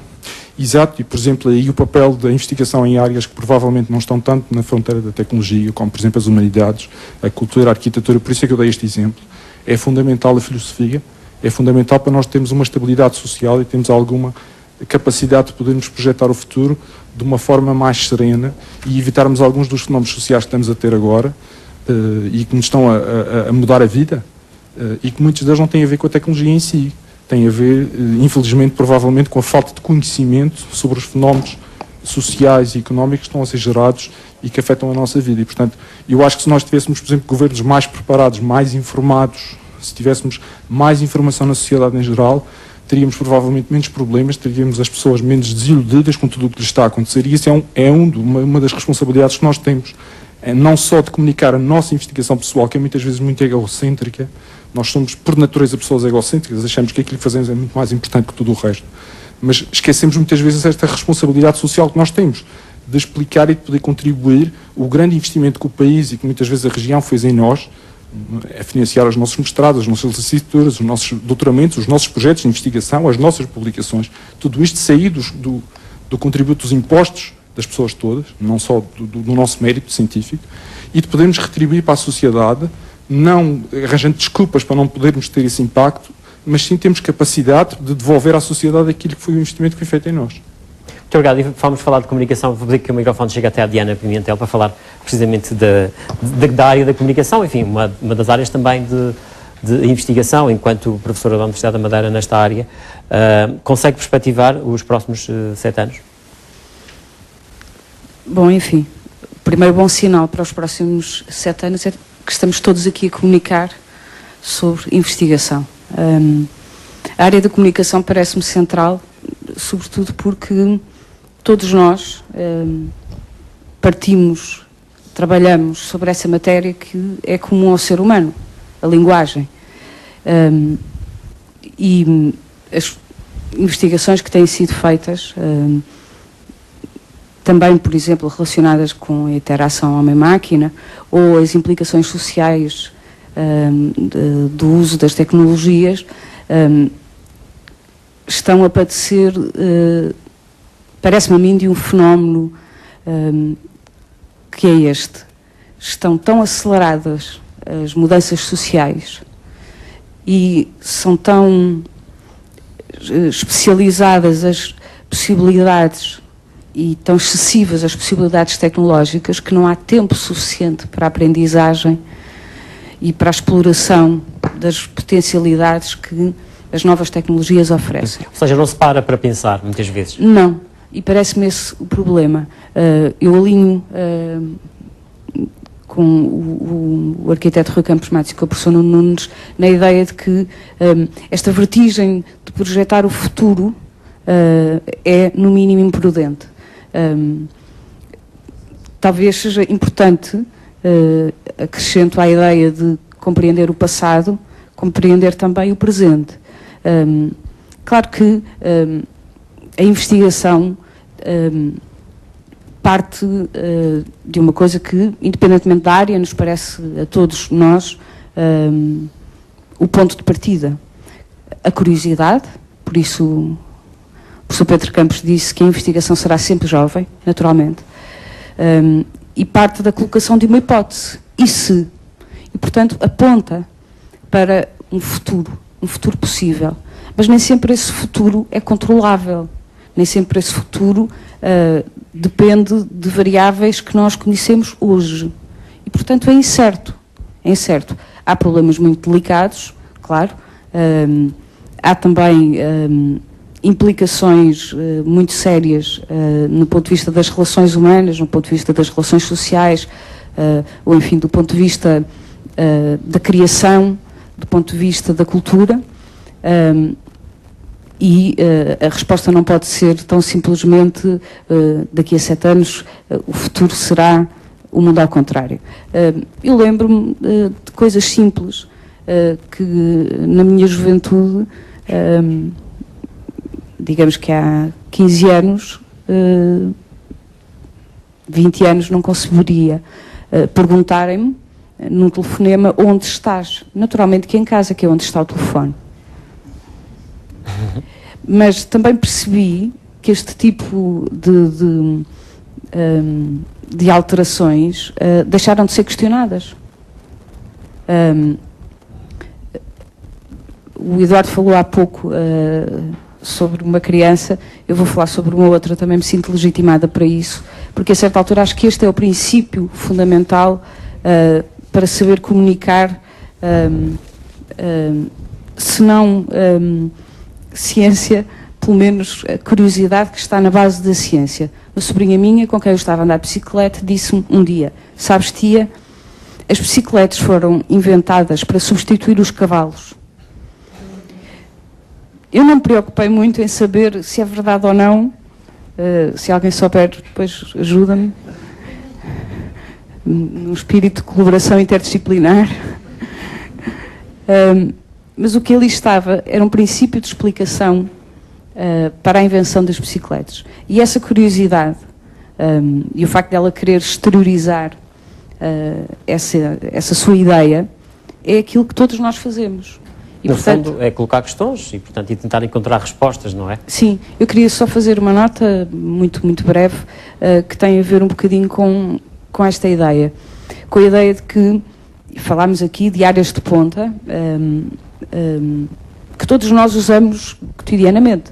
Quando estamos lá em casa a cozinhar, inventamos uma receita na base do mesmo pressuposto. E se estamos a investigar, no sentido de estamos a tentar perceber se aquela invenção vai funcionar no prato final. As casas hoje são mais pequenas e, em vez das hortas nos quintais, inventaram-se os jardins verticais. Há N exemplos. Portanto, são as tais transformações que falávamos há pouco, no fundo, perceber-se como é que será a nossa vida, que implicações é que poderão ter no nosso cotidiano, enfim, até do ponto de vista económico, o que é que poderá acontecer, não é? Queria só voltar uma breve questão e depois finalizo muito brevemente, que é a questão das humanidades e da investigação nas humanidades. A investigação nas humanidades é sempre considerada uma investigação com especificidades, que é como quem diz, uma semi-investigação. E porquê? Porque tem aquele fator humano, nem sempre é mensurável, em algumas disciplinas das ciências humanas até é, mas em inúmeros outros casos não é. E por norma, acha-se que quem trabalha na área das humanidades, das letras, das artes plásticas, da arquitetura, não está a fazer investigação, não está a fazer ciência. Está a passar exatamente pelos mesmos procedimentos que qualquer outro investigador aplica na sua investigação, com outros instrumentos. E depois trabalha com uma matéria muito sensível, que é esta matéria que nos une a todos, que é a linguagem. Isto é, a capacidade de falar, a capacidade de comunicar. E eu queria só fazer aqui uma nota que me parece muito elementar, de facto muito elementar, mas que está na base de tudo isto. A própria linguagem escrita é uma invenção. Isto é, se não formos à escola, não aprendemos a ler e a escrever. E, portanto, foi preciso que alguém investigasse suficiente tempo e passassem séculos e séculos e séculos até se chegar a esta coisa que é a formulação de uma linguagem escrita. E, portanto, os cientistas que trabalham nas áreas de ponta, os cientistas que trabalham na área das ciências humanas, os artistas que fazem investigação... Portanto, no fundo, todos socorrem, enfim, de várias áreas de investigação. Portanto, precisamente. Há uma interdisciplinaridade, não apenas nos métodos, embora que não nos instrumentos, mas há sobretudo também esta ideia de que todos trabalhamos com esta matéria que é a linguagem, ela mesma também produto da invenção humana. Eu vou pedir a uma jornalista, Raquel Gonçalves, se calhar não contavas participar neste painel, neste programa, mas de qualquer forma, enfim, também gostava do teu olhar como jornalista, daquilo que estás a observar aqui, da forma como, enfim, como vês a realidade, o que é que tu perspectivas que poderá acontecer nos próximos tempos? Bem, eu não tenho esses dons de adivinhar o que é que perspectiva. Nós, aliás, nós jornalistas temos uma grande falha, nós lidamos muito com a atualidade. Portanto, nós costumamos dizer, há uma coisa em jornalismo que é para ontem. Portanto, uma notícia quando sai já acabou, ela própria é o seu princípio e o seu fim. Nós aqui estamos a falar de um trabalho que nós desconhecemos quase no nosso meio, que nós trabalhamos, somos muito instantâneos e muitas vezes só ligamos àquilo que está acontecendo no momento. E para nós o que aconteceu ontem já é história. E muitas vezes a nós, que se calhar falta-nos esta paragem e esta investigação e sabermos, aqui falou-se já da importância que o passado tem e a importância que as coisas que aconteceram antes têm, e muitas vezes se calhar a nós jornalistas falta-nos isso. Falta-nos olhar um pouco para o passado e se calhar perspectivarmos um pouco o futuro, porque somos muito imediatos naquilo que transmitimos e naquilo que investigamos. Eu sou também, além de jornalista, aluna da Universidade da Madeira, com muito prazer. Estou neste momento a concluir o meu mestrado na área das humanidades e posso dizer que hoje, findo este percurso, sou uma jornalista diferente, necessariamente. Porque se calhar a Universidade deu-me essa paragem e ajudou-me a sair um pouco daquele casulo que nós temos, que é muito o momento. E ajudou-me se calhar a ter uma perspectiva mais ampla das coisas e uma perspectiva mais profunda também do que é a atualidade, do que é o passado, da importância que esse passado tem na nossa atualidade e de ver, no fundo, as coisas como são. E a área das humanidades, por exemplo, o facto de nós, por exemplo, a literatura é uma coisa extraordinária. Porque eu de manhã posso estar a ler um livro que foi escrito no século XVIII e à tarde estar a ler um livro que saiu agora no século XXI. E esses dois conhecimentos encontram-se num espaço temporal que é este de agora. E esta capacidade de unir, digamos, estes espaços temporais num só momento é uma coisa extraordinária, porque nós ficamos realmente com uma ideia muito mais ampla daquilo que se faz e daquilo que somos e para onde vamos também, necessariamente. Os investigadores, na tua opinião, comunicam bem? Estás-me a fazer uma pergunta... Não estás no sítio certo para dizer isso. É assim, acho que é como tudo, é como jornalistas, há uns que comunicam melhor que outros, não é? Bem respondido. Mas acho que é assim, a comunicação, a Diana falava aqui de que a linguagem é uma aprendizagem e que a comunicação também é uma aprendizagem. Se calhar há pessoas, há o amigo artificial, o amigo tolo e o amigo inteligente e consoante de que lado é que estamos, comunicamos melhor ou pior. Mas acho que há uma tentativa. Eu acho que houve uma abertura da universidade à sociedade. Houve também uma abertura da comunicação social à universidade. Este programa é um exemplo disso, mas existem outros exemplos. Acho que cada vez mais os professores da universidade são convidados a participarem na comunicação social, a darem a sua opinião, e acho que todos nós temos a ganhar com isso, jornalistas e investigadores. Eu vejo na plateia ali um senhor que tem uma t-shirt que diz que a química é divertida. Imagino que comunga desse slogan, enfim, esse que trazem na camisola. Parece que se identifica, não. Boa noite, sou Aldónis, faço parte do laboratório que situa-se no Centro de Química da Madeira. Esta deixar por acaso faz parte de uma iniciativa que o Centro tem todos os anos, em que há uma abertura ao público externo, principalmente dirigida às escolas, em que mostramos o que é a química através de algumas experiências divertidas.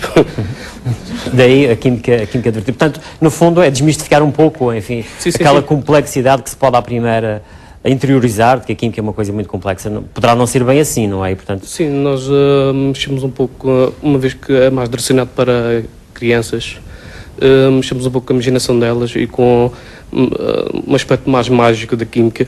Claro que depois também explicamos exatamente o que é que se passa, mas primeiro damos aquele toque mais mágico para cativar também e depois explicamos que é para desmistificar o que é a química. Peço que passe o microfone precisamente à frente à professora Helena Tomás para falar daquilo que já ouviu aqui, enfim, e portanto daquilo que foi possível, enfim, observar. Consegue projetar os próximos 7 anos? Consegue ter uma ideia? Eu acho que a palavra projetar tem sido a mais falada aqui hoje. Mas é difícil, não é? Também partilho da opinião dos meus colegas, é difícil hoje, com a velocidade a que tudo evolui, sabermos o que é que vai ser o futuro. Acredito que, com certeza, vai ser um futuro melhor e acho que a investigação nas várias áreas do saber promove o homem, a pessoa humana, e melhorará sempre a sociedade. Portanto, terá sempre um contributo importante. Eu já agora gostava só também de aproveitar esta oportunidade para agradecer à RTP Madeira, de facto, Nós também agradecemos a vossa colaboração e, enfim, o facto de se terem deslocado até aqui e este contributo para debatermos questões que eventualmente as pessoas também se interessam por saber que elas existem na Madeira. Se calhar muitas delas nem faziam ideia, enfim, das coisas que se fazem aqui na Universidade da Madeira. Acho que também é importante isso. E agradeço também, naturalmente, à Universidade e com certeza que as portas da RTP estão sempre abertas para aquilo que se vai passando na nossa região. Eu vou pedir que passe o microfone para falarmos também com os privados. Ali o António Salles Caldeira, que está ligado a uma empresa, e perguntar como é que um privado, como é que um empresário olha para estas áreas da investigação. Eu penso que o futuro não vai ter nada a ver com o passado. E, portanto, quem não investir nestas áreas vai ser mais do mesmo.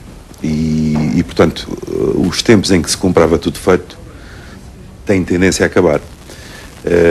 Por outro lado, o nível de investimento que insistimos durante anos tem que ser mudado. Sem conhecimento científico e sem uma melhoria de condições, vai ser muito difícil uma terra como a nossa sobreviver saudavelmente. Sabemos que na investigação é preciso também investir muito, portanto... É preciso muito... Os empresários também estão abertos, por exemplo, a colaborar, digamos assim, nesse investimento que é necessário na praia. Da nossa parte estamos há muito tempo e agora com a parceria com a Universidade a coisa ainda vai melhorar mais, não é? Embora seja um sonho. Há sempre uma componente de sonho, mas sem isso não é possível. Evidentemente que as facilidades ainda não são as melhores, mas eu penso que o futuro vai nos trazer mais alguma abertura para este tipo de investimento. Não há muitas empresas a investir, é verdade, mas com o tempo as coisas se irão compor. Penso que a vontade deve haver. E eu vou colocar aqui uma outra questão, enfim, peço que o microfone chegue até à professora Glória Franco para falarmos um bocadinho, enfim, a psicóloga, para falarmos um bocadinho do impacto, enfim, que as novas tecnologias e que tudo isto, enfim, terá nas relações humanas. Finalmente chegamos ao grande promotor do que é possível isto tudo, o homem. De facto, se não fosse o homem, naturalmente, a investigação não existia, não é? Não existiria. Não existiria e temos aqui algumas questões que temos de levantar em relação àquilo que você está a dizer, porque nós temos andado sempre à volta da questão da tecnologia e do impacto que tem. E o homem é um ser complexo. Não é? Temos várias coisas que nós temos de bom e muito bom. Primeiro, temos uma grande adaptabilidade, temos uma grande criatividade e somos capazes de transformar e de nos transformarmos. E isso é muito bom. Portanto, somos nós que permitimos que haja investigação, porque somos curiosos, temos esse grande processo cognitivo que é a curiosidade, que os colegas já falaram, que nos permite mudar, transformar, e nós estamos sempre, e aqui alguns colegas já falaram do mesmo, muito preocupados com o impacto da tecnologia no homem, quando o homem de facto é uma evolução. É uma evolução que tem a ver com aquilo que foi o seu passado histórico, e é essa evolução que nos permite redimensionar um homem. O que vai ser diferente. Da avaliação que faz, tem-se conseguido ao longo do tempo compatibilizar essa questão da evolução, enfim, da tal tecnologia, com aquilo que de facto que é a relação humana, portanto, o homem em si. O homem tem sempre encontrado formas de estar juntos, em toda a nossa história. Não tem havido aqui atropelos? Então, tem havido atropelos, é evidente, a história diz-nos que tem havido atropelos, mas temos sido sempre capazes, por um lado, de nos adaptarmos e de encontrarmos formas de nos reorganizarmos para podermos nos interagir todos com aquilo que nós produzimos de inovador. Como o colega Fermé já disse, nós tivemos muitos marcos de inovação na história e foi essa nossa capacidade de adaptabilidade às nossas invenções que nos permitiu reorganizar-nos em termos sociais. Consegue prever... E vamos sempre ter essa capacidade. E consegue prever como é que será o homem daqui a 10 anos, face à evolução que a tecnologia vai proporcionar, por exemplo? Ele seguramente vai ser diferente, mas vai ter sempre uma reorganização que permitirá o seu equilíbrio e o seu bem-estar. Agora, como nós nos vamos organizar, acho que, como diria o meu colega Rui Campos, é sempre difícil nós fazermos futurologia. Mas em algumas ter, áreas, muitas vezes a investigação... esta capacidade de nos reorganizarmos enquanto seres humanos. Em algumas áreas, enfim, a investigação não tem, de certa forma, quase que se esquece, enfim, não digo esquecer, mas um pouco isso, de que tudo aquilo que se faz e aquilo que se perspectiva, como refalou no início, deve ter sempre como ponto fulcral o ser humano. Eu acho que quando nós evoluímos e temos investigado... Ou não receia que, por exemplo, o homem muitas vezes, em muitas áreas, é reduzido a números e, portanto, não a pessoas? Em algumas horas temos tendência a pensar o homem de uma forma isolada e reduzi-lo a uma quantificação e a um número. Mas, rapidamente, ele é reenquadrado dentro do seu contexto. E para falarmos de outras questões que aqui também torna-se também importante refletir, é que ele é sempre um produto da cultura e do contexto onde ele está inserido. E refletirmos sobre, de facto, o que são estas questões culturais que nos têm transformado e que nos têm permitido também avançar em termos de investigação, também é importante que nós o possamos fazer. Não é? O produto que nós somos e aquilo que transformamos à nossa volta cria-nos esta capacidade de criarmos uma história e uma narrativa na qual nós nos enquadramos enquanto seres humanos.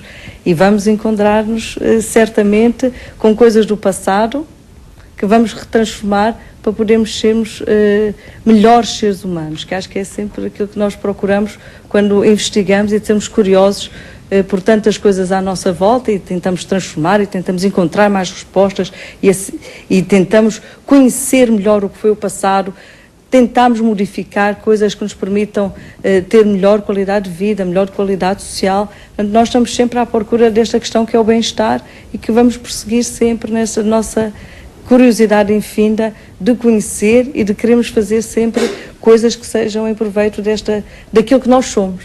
Daquilo que nós somos. Eu acho que temos sido sempre isso que nós temos feito. Professor Eduardo Fermé, como é que se faz o recrutamento de um investigador?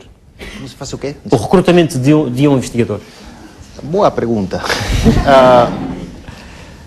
Como se recruta um investigador? Muitas vezes depende da necessidade que uno tem. Por exemplo, imaginemos, vou contar agora um caso que me veio à cabeça. Imaginemos o seguinte: nós, há 10 anos, a família se juntava no jantar em frente à televisão. E ficávamos todos sentados assistindo à televisão. Não podia falar. Se uno lo compara con 30 anos atrás, é um paradigma diferente. Hoje em dia está o pai e a mãe, vamos a ser uma família tipo, e os 2 filhos, há uma televisão ligada e cada um está com o seu telemóvel comunicando-se com outras pessoas. Imaginemos que eu quero trabalhar sobre esse entorno familiar. Eu digo, será que a comunicação melhorou ou piorou? Porque por um lado estão mais comunicados com outros, por outro lado estão mais comunicados entre eles. Estão perto, mas estão distantes uns dos outros. Então eu digo, não faço a mínima ideia. Então procuro a professora Diana. Então aí digo, preciso recrutar a professora Diana para que me ajude com isso. A professora Diana vê a área de comunicação e diz, ok, mas deberíamos ver um pouco como é o perfil psicológico de cada um. Aí procura a professora Glória. E assim uno vai, em algum sentido, recrutando. Existe uma necessidade de, ok, eu desta área não sei, mas eu preciso desta área. Pode acontecer também. Uno está trabalhando em interação humano-computador e diz, aqui eu preciso que o sistema se comporte de uma forma inteligente e se adeque a mim. Mas como coloco inteligência no computador? Aí me recrutam a mim.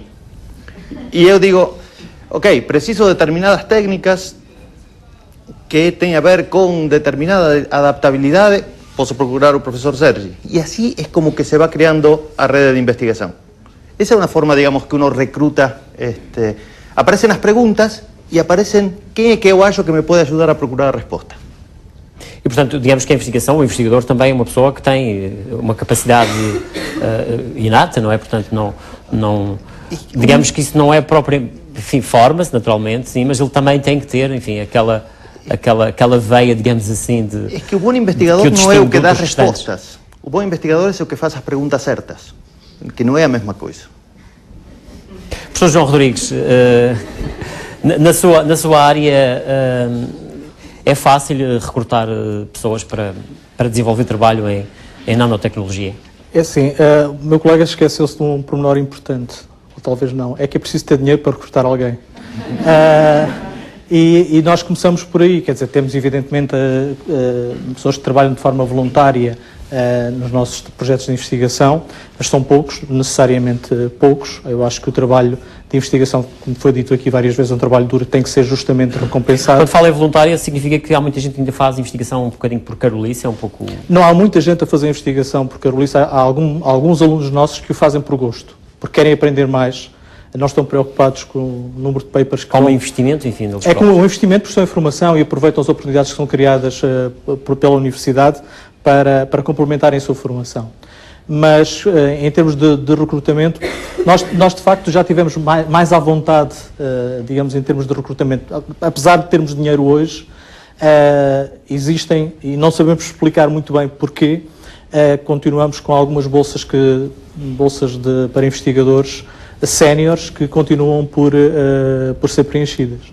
É curioso porque há uma crise de emprego, há também necessariamente uma crise de emprego nesta área, mas apesar de nós tentarmos fazer um recrutamento não só local nem nacional, mas a nível internacional, há algumas limitações a esse recrutamento. Sentimos isso hoje, aquilo que não sentíamos há uns anos.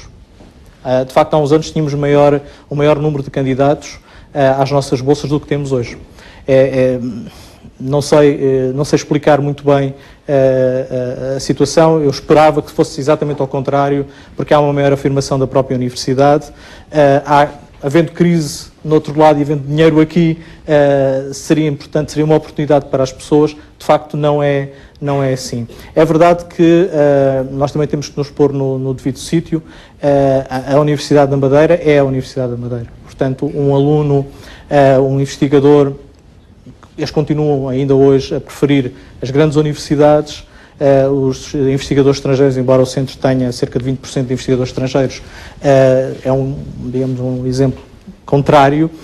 Os investigadores europeus, chineses, etc., continuam a querer ir muito para os Estados Unidos. A União Europeia, a Comunidade Europeia tem feito um esforço grande. Não é fácil uma universidade como a da Madeira, enfim, criar condições de atratividade para os investigadores?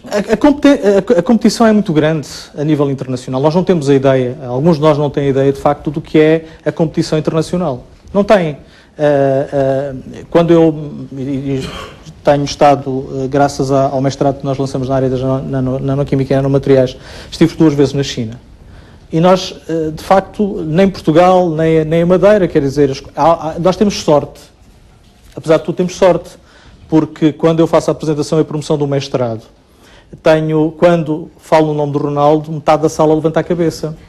Isso é uma sorte que nós temos, de facto.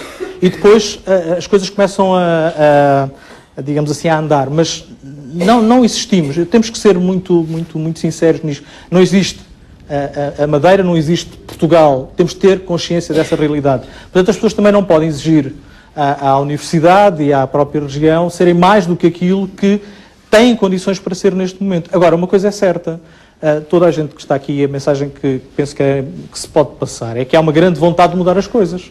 Há uma grande vontade de mudar as coisas a nível local, que aquilo que nós fazemos na Universidade tenha de facto um impacto grande a nível local, mas também há uma grande vontade de projetar a instituição e projetar a região. Eu falo aqui muito da Universidade, peço desculpa aos meus colegas que não são da Universidade, mas estou a falar também com eles, de projetarmos a região fora, a nível internacional.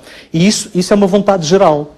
E isso tem-se conseguido, em certa medida? Eu penso que sim, apesar das limitações que eu tenho, que nós temos em termos de recrutamento, volto a referir, não sei explicar neste momento, a visibilidade da universidade, a visibilidade da região cresceu imenso, quanto mais não seja a nível das publicações, embora as publicações não sejam tudo, não é? Mas isso para mim é inquestionável. Há muitos, os investigadores vêm como estrangeiros e de outras partes do país vêm com uma facilidade muito grande à região, coisa que não vinham há alguns anos atrás, e também porque existe cá uma universidade, e porque vem o trabalho que se faz lá fora, vêm ter connosco e penso que as coisas estão no bom caminho. A questão do recrutamento implica, isso é uma mensagem que eu também gostava de deixar aqui, um trabalho muito grande da própria universidade. A universidade tem que ter uma projeção, tem que procurar projetar-se e concorrer com as outras universidades em termos de promoção. Ninguém, e nós estamos muito dependentes do recrutamento local a nível de alunos, nós não conseguimos sobreviver exclusivamente com o recrutamento local. E temos que ir fora. E isso é uma campanha que tem que ser feita de forma contínua. Portanto, não posso ser, entre aspas, eu ou os meus colegas per si a fazerem esse trabalho. Tem que ser um trabalho continuado e não pode ser um trabalho de um ano. Tem que ser um trabalho planeado, com objetivos muito bem definidos, sabermos exatamente onde queremos chegar, a que públicos-alvo é que queremos atingir. E ter capacidade, às vezes não é uma questão de financiamento, é uma questão de organização. Temos capacidade para chegar lá fora. E de lutar, enfim, imagino que seja também um pouco isso que António Brame, enfim, vê as coisas. Portanto, há aqui dificuldades numa universidade como a da Madeira, dificuldades de vária ordem. Como é que se consegue ultrapassar essas dificuldades para ir afirmando, lá está, a universidade com a investigação que vai fazendo? Bem, a Universidade da Madeira, devido ao tamanho que ela tem, é preciso que a gente diga, está no meio dos tubarões.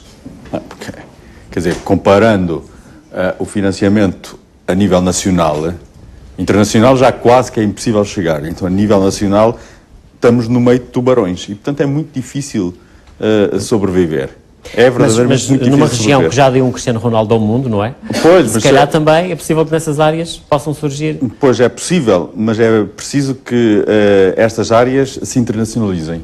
Isso é a coisa mais importante neste momento, quer dizer, eu vejo na minha própria área, ao contrário do João, eu praticamente recrutei todos os colaboradores dentro dos meus alunos e estou muito orgulhoso deles, que o trabalho que eles têm feito é verdadeiramente exemplar, mas exige uma constante ida ao estrangeiro, exige formação lá fora, que é para não ficarmos para trás. Portanto, exige uma série de... exige parcerias com outros grupos de trabalho fora daqui. Mas isso, de certa forma, tem sido conseguido? Tem, com esforço, mas tem sido conseguido. E a Universidade, felizmente, está a apoiar o que pode. Portanto, nesse aspecto, pelo menos... nós não nos queixamos porque temos tido um bom apoio da parte da instituição, mas há um percurso ainda bastante grande a fazer, sobretudo em ir buscar parceiros fora de Portugal, e nesse aspecto eu tenho a impressão que nós estamos a ficar ligeiramente para trás, quer dizer, estamos a dar bons passos, mas ainda assim muito pequeninos. Temos aí trabalho para fazer. Professor Pedro Campos, comunga um pouco desta ideia, das dificuldades que existem, de que forma é que se pode vencer, enfim, numa universidade, ainda por cima numa região insular, não sei se aqui a insularidade também pode ser um entrave. Bom, primeiro, sim, eu subscrevo a generalidade dos comentários dos meus colegas. Não é muito difícil, não é uma utopia. Nós criamos um instituto de investigação na área das tecnologias interativas que é bem sucedido e que consegue colocar os alunos em empresas de renome, que consegue em 2, 3 anos colocar a Madeira no mapa fazer com que a Madeira seja com que o Instituto de Investigação seja um Cristiano Ronaldo da investigação. Embora, já agora, na onda da comparação com o futebol, ter um Instituto de Investigação, seja lá em que área for, é muito mais rentável do que produzir um Cristiano Ronaldo. Porque o efeito multiplicador é incomparável. O número de empregos e o número de desenvolvimento social, económico, etc., não se compara, nem dá para comparar. Portanto, tem também esse lado da questão económica, enfim, pura e dura, digamos. Sim, é que não é um investimento... daquilo que pode ajudar na economia, não é? Sim, temos falado, mas eu preocupa-me um pouco isto. Penso que estamos a passar uma ideia que o investimento na investigação é muito alto, quando não é. Quando, por cada euro que eu invisto na investigação, eu consigo multiplicá-lo, embora hoje em dia... Isto acontece tudo porque o mundo de hoje é completamente diferente do mundo dos nossos pais. E nós temos que parar com a ilusão que ainda estamos no mundo dos nossos pais. É um mundo competitivo. Mas essa ideia de que o investimento portanto, na investigação é imediato, de certa forma já é um bocadinho desbatido. É vê-se agora, por exemplo, o comportamento da União Europeia e os financiamentos que se propõe fazer para os próximos anos. E, portanto, sim, se calhar há aqui uma visão diferente das 2020, coisas. Sim, eu sou um pouco apressado, se calhar. Mas é uma boa notícia a forma como a União Europeia enquadrou, de facto, esses fundos. E esperemos que isso venha realmente a acontecer, porque, caso contrário, a China e a Índia irão ultrapassar-nos. E isso é o que me preocupa agora. E o que me preocupa não é 2020, o que me preocupa é o que é que eu posso fazer hoje ou amanhã para conseguir captar fundos, formar os jovens, muito mais do que a comunicação sobre o que é investigação, o que é ciência, o que é que devemos fazer. Preocupa-me o que é que vai ser o emprego dos nossos filhos. Vamos passar novamente à plateia. Vou pedir também a sua opinião relativamente àquilo que estamos aqui a discutir. Enfim, a investigação para si é uma questão que também precisa de ser olhada de outra forma do ponto de vista do investimento e daquilo que se aposta. Sem dúvida, não é só do retorno financeiro que a investigação dá, que é obviamente particularmente importante, sobretudo no mundo de hoje, mas também do ponto de vista social. Já se falou inclusivamente aqui, muitas vezes esse retorno não pode ser quantificado facilmente, tem de ser qualificado e é também necessário passar à população em geral quais são os benefícios qualitativos da própria investigação. E eles incluem, como inclusive já se falou aqui, não só resultados positivos, por vezes o resultado negativo é tão importante quanto o positivo, saber que não vamos por ali, que não vale a pena, explicar a toda a gente que não vale a pena. Estamos a poupar também muito dinheiro, mas estamos a poupar também muitas horas de investimento de alunos de centros de investigação que agora têm uma alternativa, sabendo que seguramente não é esse o caminho. E penso também que há outra questão muito importante, é que um dos fatores mais essenciais da investigação neste momento é não prever o futuro daqui a 20 anos ou no ano 2020, mas é sobretudo determinar o que é que nós queremos para 2020. Nós somos atores e não espectadores nesse processo. E aí, ao definir os rumos, é tão importante. E a investigação aí tem um papel absolutamente determinante, porque nesses processos, e nós vemos isso, por exemplo, ao nível dos alunos que participam, dos formandos, as pessoas constroem a sua identidade, constroem a certeza sobre aquilo que vale a pena, não vale a pena, que é eticamente reprovável ou não é. E aí a investigação tem um efeito colateral que muitas vezes não é quantificado e não é qualificado e que é necessário começar a olhar de uma outra forma. De outra forma. Muito obrigado, Gonçalo Gouveia. Vou pedir que passe o microfone novamente ao reitor da Universidade da Madeira para responder uma questão muito simples. O senhor quase que tem a responsabilidade de arranjar dinheiro para estas áreas. Como é que... Não, eles é que têm. Eles é que têm. Nós temos responsabilidade de tentar ajudar a criar condições para que os esforços de Deus sejam bem-sucedidos, mas eles é que têm, eles e eu também, quando sou docente, é que temos de fazer o esforço para nós conseguirmos arranjar dinheiro. Mas deixe-me dizer-lhe uma coisa, para além de tudo isto, a investigação dá imenso trabalho, mas dá um gozo bestial.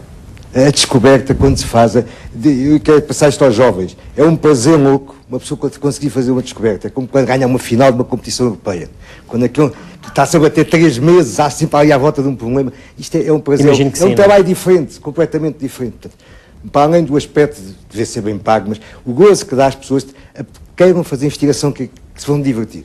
Vão trabalhar muito, mas vão se divertir. Portanto, é uma luta que vale a pena, mas lá está, precisa de investimento. Tudo. quando se tem, enfim, a qualidade que eventualmente a Universidade da Madeira já vai apresentando, torna-se mais fácil conseguir esse tal investimento. Então, acima de tudo, torna-se mais fácil com os nossos colegas a que trabalharem em prol disso, com gosto para eles e com gosto para contribuir.